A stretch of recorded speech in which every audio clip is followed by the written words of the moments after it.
ગાલા paper 6 વિભાગ D નીચેના પ્રશ્નોના માગ્યા પ્રમાણે ગણતરી કરી જવાબ આપો. પ્રશ્ન 35 થી 39 પ્રત્યેકના 4 ગુણ છે. પ્રશ્ન 35 પાયથાગોરસનું પ્રમેય લખો અને સાબિત કરો, અથવા થેલ્સનો પ્રમેય લખો અને સાબિત કરો. આ બંને પ્રમેય તમારે મોઢે કરીને લખીને તૈયાર કરવાના છે. દાખલા નંબર 36 નીચે આપેલા 165 અવલોકનો ધરાવતા આવૃત્તિ વિતરણનો બહુલક 34.5 છે. વર્ગ 5 થી 14 ની આવૃત્તિ 5, 14 થી 23 ની 11, 23 થી 32 ની 1, 32 થી 41 ની 53, 41 થી 50 ની 2, 50 થી 59 ની 16 અને 59 થી 68 ની 10. તો ખૂટતી આવૃત્તિઓ A અને B શોધો.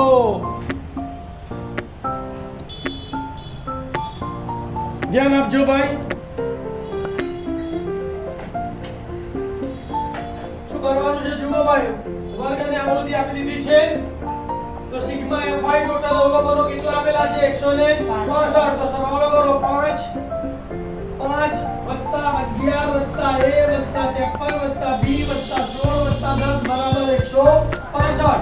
તો 5 ને 1 6, 6 ને 3 9, 9 ને 6 15, 15 નો 5 વધી પડી 1, 1 ને 1 2, 2 ને 5 7, 7 ને 8 ને 1 એટલે 95. તો 1 + b + 95 બરાબર 165. પ્લસ 95 સામે ગયા તો માઈનસ, તો મારે a + b બરાબર 165 - 95. 5 માંથી 5 ગયા તો 0, 6 માંથી 9 ના જાય, 1 ઉપર 10 એટલે 0, 16 માંથી 9 જાય તો 7. તો પહેલું સમીકરણ શું આવ્યું બોલો? b બરાબર 70. હવે બહુલક આપેલો છે આપણને, કેટલો છે? 34.5 છે. તો 34.5 શેમાં આવે છે? 32 થી 41 માં. તો જે વર્ગ 32 થી 41 માં આવે છે, તો માટે બહુલકનો વર્ગ કયો આવશે બોલો? 32 થી 41. આ બહુલકનો વર્ગ આવ્યો તો આ 32 તમારો L બનશે, 53 F1 બનશે, A F0 બનશે અને B તમારો F2 બનશે. તો માટે L બરાબર બહુલકના વર્ગની અધસીમા કેટલી છે? 32. F1 બરાબર બહુલકના વર્ગની આવૃત્તિ કેટલી છે? 53. F0 તો બહુલકના વર્ગના આગળના વર્ગની આવૃત્તિ કેટલી છે? A. પછી F2 બહુલકના વર્ગની પછીના વર્ગની આવૃત્તિ કેટલી છે? B. અને વર્ગ લંબાઈ કેટલો ડિફરન્સ છે? 9 નો. H બરાબર સૂત્ર લખીશું હવે. બહુલક Z બરાબર L plus F1 minus F0 છેદમાં 2F1 minus F0 minus F2 ગુણ્યા N. સિમ્બોલ ઉપર જો L ની કિંમત કેટલી છે? 34.5 બરાબર ના બરાબર. N ની કિંમત કેટલી છે? 32 વત્તા F1 કેટલો છે? 53 minus F0 કેટલો છે? A છેદમાં 2 ગુણ્યા F1 તો 2 ગુણ્યા 53 minus F0 કેટલો છે? A minus F2 કેટલો છે? B અને ગુણ્યા h બરાબર કેટલા? હવે 32 ને સામે લઈ જઈએ તો સામે જાય તો માઈનસ. તો અહીંયા શું લખાય? 34.5 ઓછા 32. 34.5 ઓછા 32 બરાબર 53 માઈનસ એ એમને એમ 2 ગુણ્યા 53 તો 3 દુ 6 અને 2 પંચા 10 એટલે 106. અહીંયા માઈનસ કોમન કાઢું તો અંદર ની નિશાની બદલી જાય એટલે a + b અને ગુણ્યા 9 ના ગુણ્યા પછીના સ્ટેપમાં આ બેની બાદબાકી કરવાની અને એટલા બીજી કિંમત મૂકવાની. બાકી બધું એમનું તો 24.5 માંથી વધુ ઉતારો જાય 2.5 minus m minus m minus એટલા બીજી કિંમત કેટલી છે? 70. એટલા બીજી જગ્યાએ માઈનસ કેટલા ગયા? 70 અને ગુણ્યા 9 ના લોકારમાં પરિણામ નંબર 1. હવે 106 ની 70 બાદ કરી દઈશું. બાકી બધું એમનું એમ. તો 2.5 બરાબર બરાબર 106 માંથી 36 ગયા 9 ને 9 કેટલા આવ્યા? 4. આ ભાગાકાર સામે રહેતો 2.5 ગુણ્યા 4 એટલે 25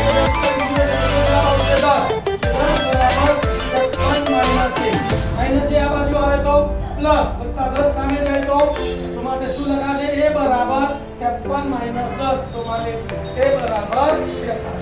પેલો આન્સર આવી ગયો. હવે એની કિંમત સમીકરણ 1 માં મૂકતા a + b ની બરાબર 70 માં તમારે એની જગ્યાએ કેટલા મૂકવાના? 43 + b બરાબર 70. વત્તા 43 સામે જાય તો શું થાય? માઈનસ. તો શું લખાય અહીંયા? 70 - 43. તો મારે b બરાબર 70 - 43. બાકી કરો. 0 માંથી 3 જાય? ના જાય. 7 ઉપર 10 को ले लो, 7 ઉપર 6 અને 0 છે અહીંયા 10. 10 માંથી 3 ગયા તો 7 અને 6 માંથી 4 ગયા તો 2. તો મારે b બરાબર 27. દાખલા નંબર 37. 7.6 સેન્ટીમીટર લંબાઈનો રેખાખંડ દોરી તેનું 5:8 ગુણોત્તરમાં વિભાજન કરો. બંને ભાગ માપો અને રચનાના મુદ્દા લખો. ધ્યાન આપો. તમારે 5:8 પહેલા લઈ લઈએ. 1 2 3 4 5 6 અને 7.6. 7.6 નો આપણે રેખાખંડ દોરવાની જોઈએ.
Apa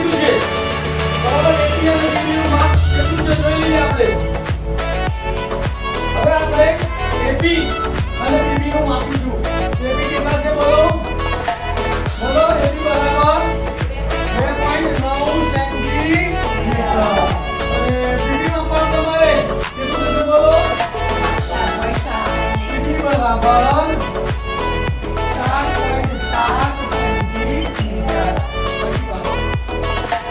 દાખલા નંબર અથવા 37 8 સેન્ટીમીટર લંબાઈનો રેખાખંડ એબી દોરો. એને કેન્દ્ર લઈ 4 સેન્ટીમીટર ત્રિજ્યાવાળું એક વર્તુળ દોરો. બીને કેન્દ્ર લઈ બીજું 3 સેન્ટીમીટર ત્રિજ્યાવાળું વર્તુળ દોરો. પ્રત્યેક વર્તુળને બીજા વર્તુળના કેન્દ્રમાંથી સ્પર્શક દોરો અને રચનાના મુદ્દા લખો. ધ્યાન આપજો ભાઈ.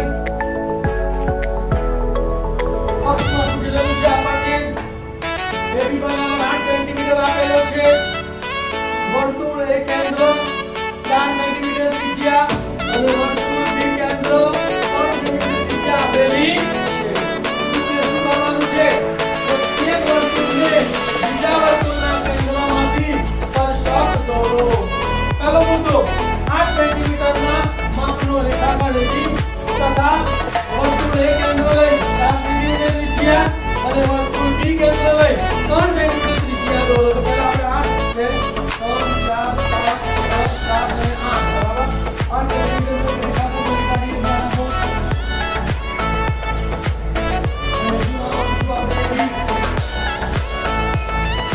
હવે એને કેન્દ્ર લઈને 4 સેન્ટીમીટર ત્રિજ્યા લેવાની. ત્રિજ્યા કેટલી બરાબર? તો એને કેન્દ્ર લઈને 4 સેન્ટીમીટર ત્રિજ્યાનું આપણે એક વર્તુળ રચી કાઢીશું.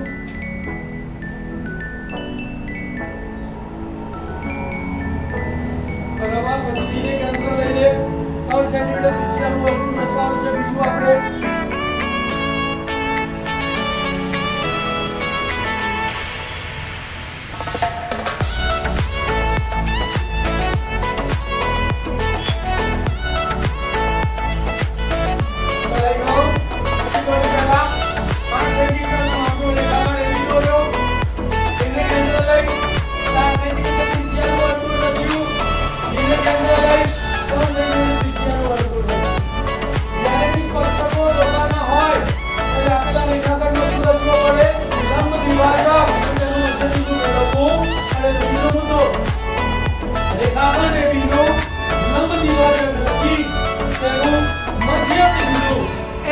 મેળવો.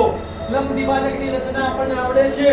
અડધા કરતા વધારે ત્રિજ્યા લેવાની બરાબર અને એ ઉપરથી એક ચાપ મારીશું.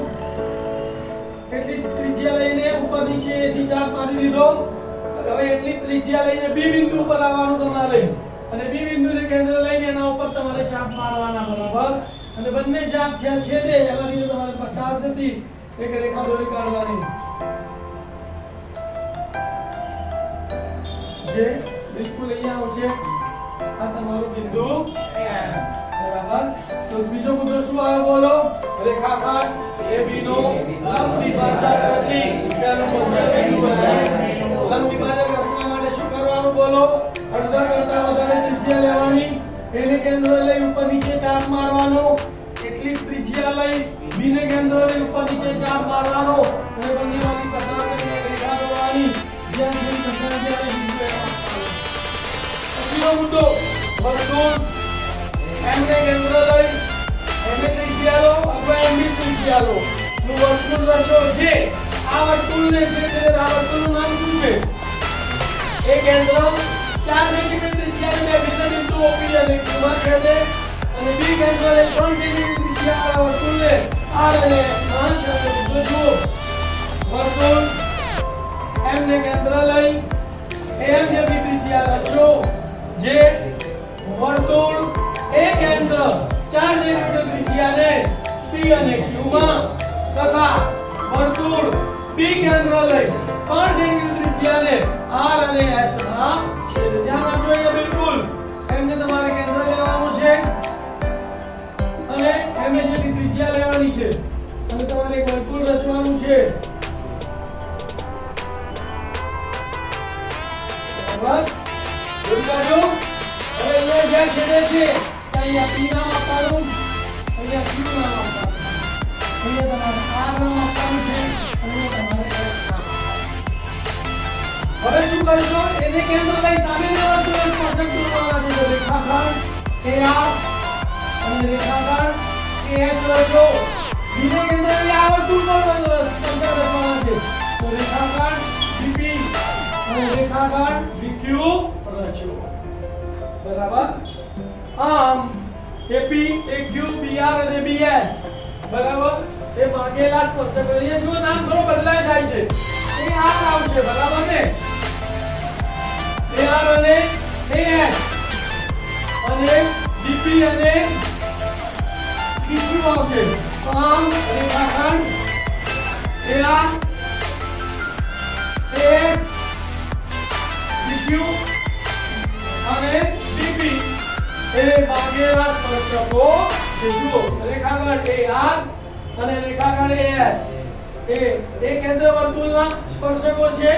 રેખાખંડ DP અને PQ એ બી કેન્દ્ર વર્તુળના સ્પર્શકો છે. જેવું દોરવાનું એવું લખવાનું. ખ્યાલ આવી ગયો? દોરી કાઢો, લખી કાઢો. દાખલા નંબર 38. એક ફેક્ટરીમાં 50 કારીગરોના દૈનિક વેતનના નીચે આપેલા વિતરણનો વિચાર કરો.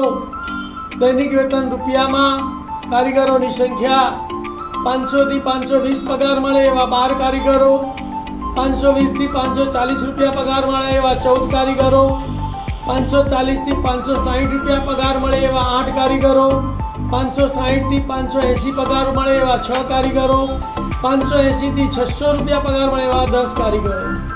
યોગ્ય રીતનો ઉપયોગ કરીને કારખાનાના કારીગરોના દૈનિક વેતનનો મધ્યક શોધો. ધ્યાન આપો ભાઈ, મધ્યક શોધવાનો છે. અહીંયા તમે વર્ગ જુઓ 500, 520, 540, 560, 580 બધીની અગાસીમાં ચેક કરી તો બધામાં 20 તો વધારો છે. કેવી વર્ગ લંબાઈ છે? સમાન. સમાન વર્ગ લંબાઈ આપી હોય તો કઈ રીતનો ઉપયોગ કરવાનો? પદ વિચલનની રીત. કઈ રીતનો ઉપયોગ કરવાનો? પદ વિચલનની રીતનો આપણે ઉપયોગ કરીશું. તો પદ વિચલનની રીતમાં કેટલા ખાના? 5 ખાનાનો કોઠો બનાવવાનો.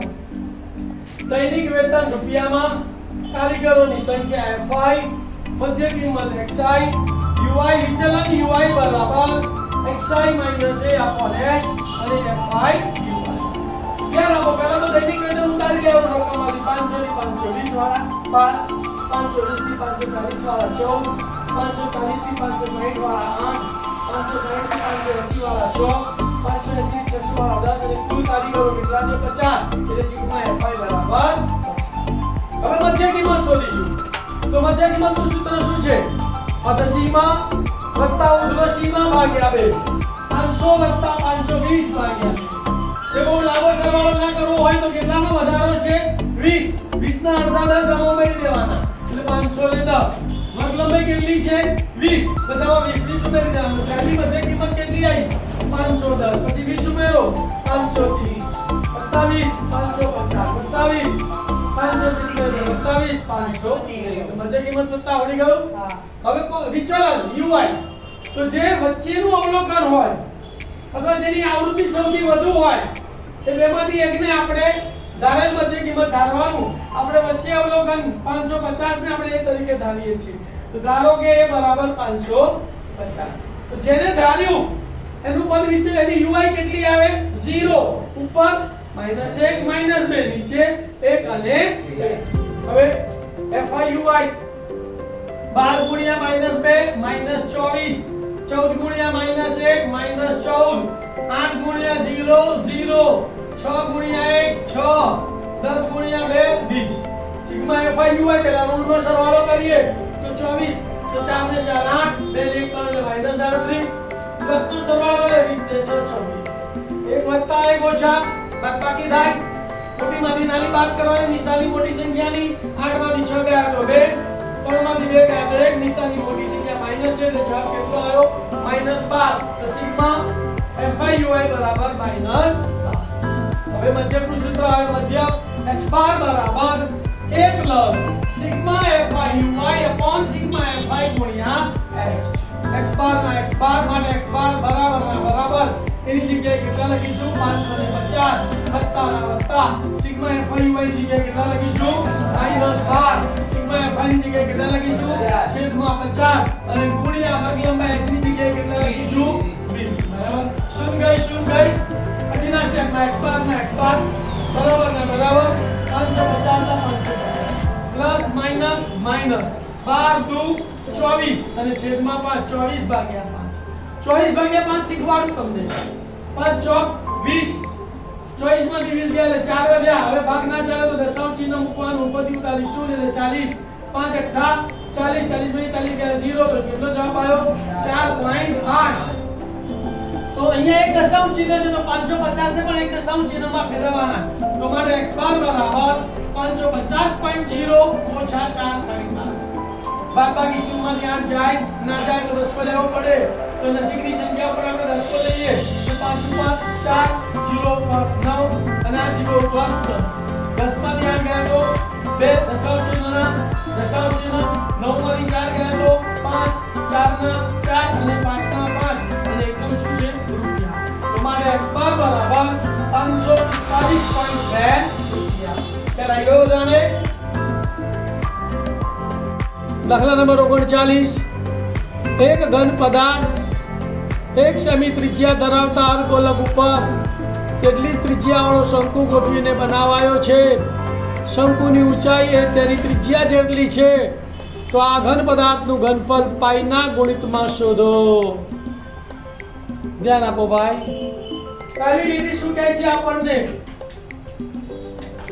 કે એક ઘન પદાર્થ 1 સેન્ટીમીટર ત્રિજ્યા ધરાવતા અર્ધગોલક ઉપર તેટલી જ ત્રિજ્યાવાળો શંકુ ગોઠવીને બનાવેલો છે તો અર્ધગોલક જેની ત્રિજ્યા 1 સેન્ટીમીટર એના ઉપર આ શંકુની ત્રિજ્યા પણ 1 સેન્ટીમીટર આના પર કેટલી માહિતી મળશે અહીં અર્ધગોલકની ત્રિજ્યા અર્ધગોલકને આપણે કેપિટલ R કહીએ તો કેપિટલ R બરાબર 1 સેન્ટીમીટર અને શંકુની ત્રિજ્યાને સ્મોલ r કહીએ તો સ્મોલ r બરાબર 1 સેન્ટીમીટર પછી આપણે કે શંકુની ઊંચાઈ તેની ત્રિજ્યા જેટલી છે તો ત્રિજ્યા 1 છે તો માટે શંકુની ઊંચાઈ h બરાબર 1 સેન્ટીમીટર બધા નામ મળી ગયા હવે આપણે સૂત્ર વાપરવાનું શંકુના ઘનફળનું સૂત્ર શું છે 1/3 પાઈ r સ્ક્વેર h અને અર્ધગોલકના ઘનફળનું સૂત્ર શું છે બોલો 2/3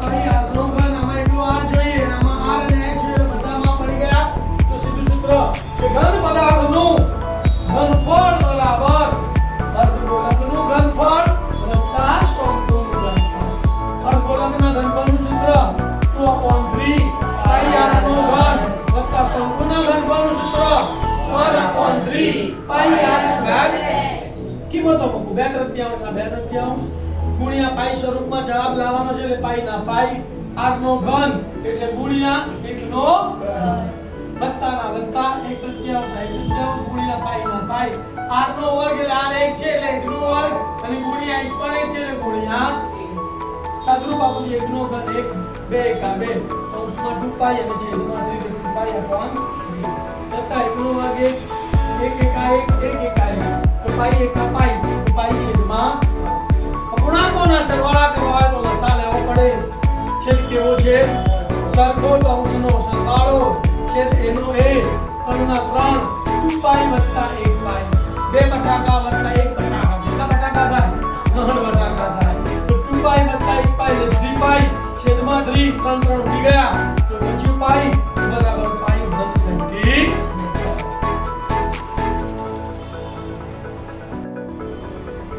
પેપર 6 અથવા દાખલા નંબર 39 પાણીથી પૂર્ણ ભરેલી એક અર્ધગોળાકાર ટાંકી છે તેને પાઇપ દ્વારા 3.4 લીટર પ્રતિ સેકન્ડના દરથી ખાલી કરવામાં આવે છે ટાંકીનો વ્યાસ 3 મીટર હોય તો તેને અડધી ખાલી કરવા માટે કેટલો સમય જોઈએ પાઈ બરાબર 22/7 લો ધ્યાન આપો ભાઈ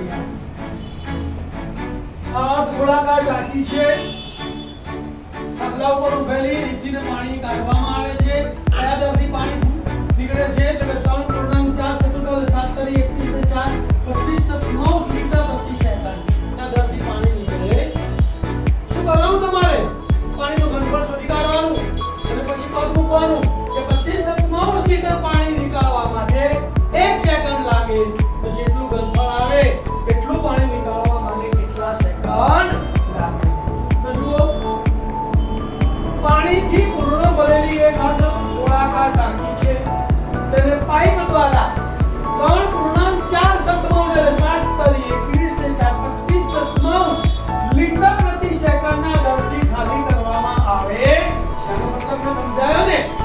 સેકન્ડમાં કેટલું પાણી નીકળે છે? 25 લીટર. એક સેકન્ડમાં કેટલું પાણી નીકળે છે? 25 તો ટાંકીનું ઘનફળ લીટરમાં શોધી કાઢીએ. 25 લીટર ટાંકી ખાલી કરવા માટે 1 સેકન્ડ. તો આટલા લીટર પાણી ટાંકી ખાલી કરવા માટે કેટલો સમય લાગે? ટાંકીનો વ્યાસ આપેલો છે 3 મીટર. તો પહેલું કામ શું કરવાનું? ત્રિજ્યા. તો ટાંકીની ત્રિજ્યા r બરાબર વ્યાસ ભાગ્યા 2 3/2 મીટર ભાગાકાર કરવાનો. ટાંકીને અડધી ખાલી કરવાની છે, પૂરેપૂરી ખાલી નથી કરવી ભાઈ. તમારે અર્ધગોલક ટાંકીનું અડધું ઘનફળ શોધવું પડશે. કેટલું શોધવું પડશે? તો આપણે લખીશું કે અર્ધગોલાકાર ટાંકીના ખાલી કરેલા પાણીનું ઘનફળ. અર્ધગોલાકાર ટાંકીના ખાલી કરેલા પાણીનું ઘનફળ બરાબર 1/2 ગુણ્યા અર્ધગોલક ટાંકીનું ઘનફળ બરાબર 1/2 ગુણ્યા અર્ધગોલક ટાંકીના ઘનફળનું સૂત્ર શું? 2/3 પાઈ r નો એ તો મૂકું છું. 1/2 ગુણ્યા 2/3 પાઈ ની જગ્યાએ ગુણ્યા 22 ગુણ્યા r નો ઘન. r જે 3/2 કેટલી વાર? 3 વાર. કેટલી વાર? ચલો બે ઉડી ગયા. અહીંયા 3 ઉડી ગયા.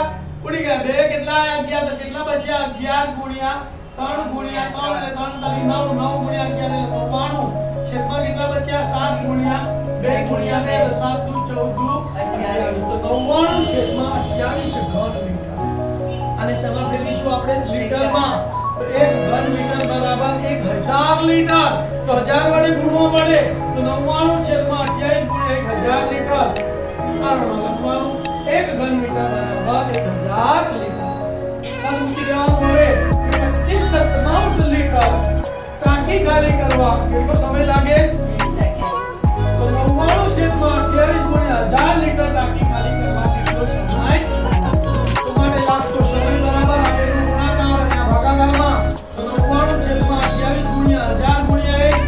99 છેદમાં 28 ગુણ્યા 1000 ગુણ્યા 1 એટલે છેદમાં 25 25 અને છેદનો છેદ ક્યાં ગયો? પર. બરાબર. હવે જુઓ સાતે ભાગ ચાલે. 7 × 7 અને 7 × 28 25 × 100. તો બે મિનિટ કાપી લીધા. 99 ગુણ્યા 10 એટલે કે 990 છે. જો તમારે આ જવાબને મિનિટમાં ફેરવવો હોય તો 60 વડે ભાગી નાખવાના. ના ફેરવો તો પણ ચાલે. તો તમારો જવાબ શું લખી શકો છો તમે? 990 સેકન્ડ લાગે. વિદ્યાર્થી મિત્રો અને વાલી મિત્રો, અહીં આપણું ગાલા પેપર સેટના 6 પેપરો સંપૂર્ણ રીતે પૂરા થાય છે. હું આશા રાખું છું કે દરેક વિદ્યાર્થી આ પેપરો ધ્યાનથી ગણશે. જે વિષયમાં જે ચેપ્ટરો નહીં આવડતા હોય એના દાખલા એની રીત ધ્યાનથી સમજશે તો કોઈ પણ વિદ્યાર્થી નપાસ થશે નહીં. જે વિદ્યાર્થીઓને ગણિત કાચું છે એ વિદ્યાર્થીઓ માટે એક વાત કરી દઉં તો તમારે સૌપ્રથમ તો પ્રમેય રચના તૈયાર કરી કાઢવાના છે. સંભાવનાના ચેપ્ટર સંપૂર્ણ તૈયાર કરવાનું છે.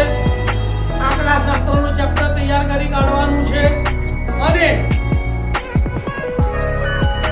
સમાંતર શ્રેણી આટલા ચેપ્ટર તૈયાર કરી કાઢશો ને તો તમને કોઈ પણ વ્યક્તિ પાસ થતા રોકી શકશે નહીં અને ક્યારેય નપાસ થશો નહીં. થોડી ટિપ્સ આપી દઉં તમને પેપર કેવી રીતે લખવું વિદ્યાર્થી મિત્રો. તો દરેક સેક્શન તમારે નવા પાને લખવાનો છે. સેક્શન એ તમે શરૂ કર્યો, પહેલો 5મો અને 8મો દાખલો પહેલા લખવો છે તો પહેલો લખવાનો, પછી 5મો લખવાનો. તેને 5મો નંબર આપવાનો, બીજો નંબર આપવાનો નહીં. પ્રશ્નપત્રમાં જે નંબર આપ્યા હોય એ જ નંબર તમારે આપવાના. કોઈ પણ દાખલો તમને અઘરો લાગ્યો કે ભૂલી ગયા તો એના માટે તમારે બહુ વિચારીને સમય બગાડવાનો નહીં. 1 મિનિટથી વધારે વિચારવાનું નહીં. નંબર આપીને જેટલો આવડે એટલો ગણી નાખીને છોડીને આગળ વધવાનું. ઘણીવાર તમે શું કરો છો? અડધો દાખલો ગણ્યો હોય પછી તમને લાગે નથી આવડે તો એ ચોકડો મારે. તમને પેપર તપાસવાનું કોણે કીધું ભાઈ? હા, તમારે જાતે પેપર તપાસવાનું નથી. તમને જેટલો આવડ્યો એટલો દાખલો ગણ્યો હશે ને તો નિરીક્ષક તમને એનો 1 કે અડધો માર્ક આપશે. એટલે પેપર તમારે તપાસવાનું નથી. તો આ રીતે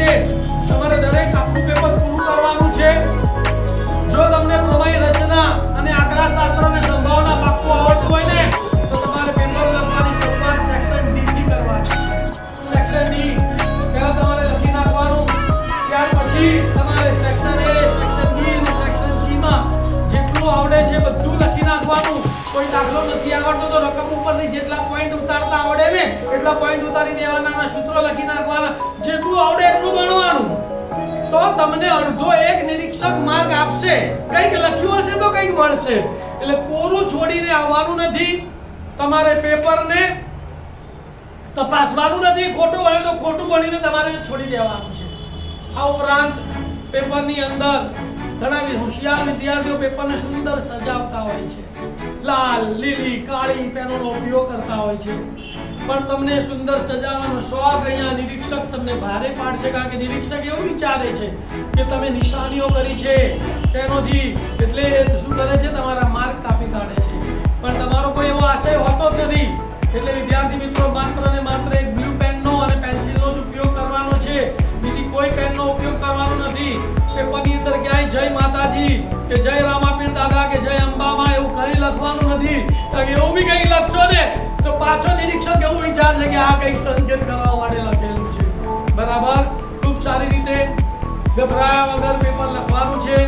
સંપૂર્ણ પેપર લખવાનું છે. જેટલું આવડે એટલું પૂરેપૂરું બધા પ્રશ્નો આવવા જોઈએ. ઘણીવાર શું થાય છે કે કોઈ દાખલો ના આવડે ને તમે એમાં મચી પડો છો, અને પછી જ્યારે છેલ્લે ઘડિયાળ જોવો સાક્ષરટી તો છૂટી ગયું, તો તારી ભરી થાય. 20 માર્કમાંથી તમને પ્રમેયને રચના આવડતા તેને છોડીને આવ્યા છે, નહોતો આવડતો એના પાછળ સમય બગાડ્યો. જે દાખલો નથી આવડતો એના પાછળ 1 મિનિટથી વધારે સમય બગાડવાનો નથી. એનો નંબર આપી જગ્યા છોડીને આગળ વધવાનું છે. સપ્લિમેન્ટરી જોઈએ એટલી મળશે. કોઈ નિરીક્ષક તમને એમ નહીં કહે કે કેમ ભાઈ સપ્લિમેન્ટરી આટલી લે છે, કારણ કે તમે પરીક્ષા ફી ભરેલી છે, તમે મફત સપ્લિમેન્ટરી માંગતા નથી. આશા રાખું કે મારા વિડીયો જોનારા અને એમાંથી ઘણી શીખનારા કોઈ પણ વિદ્યાર્થી ફેલ ના થાય અને 80 માંથી 80 માર્ક લઈને આવે. All the best. ઓમ નમઃ શિવાય.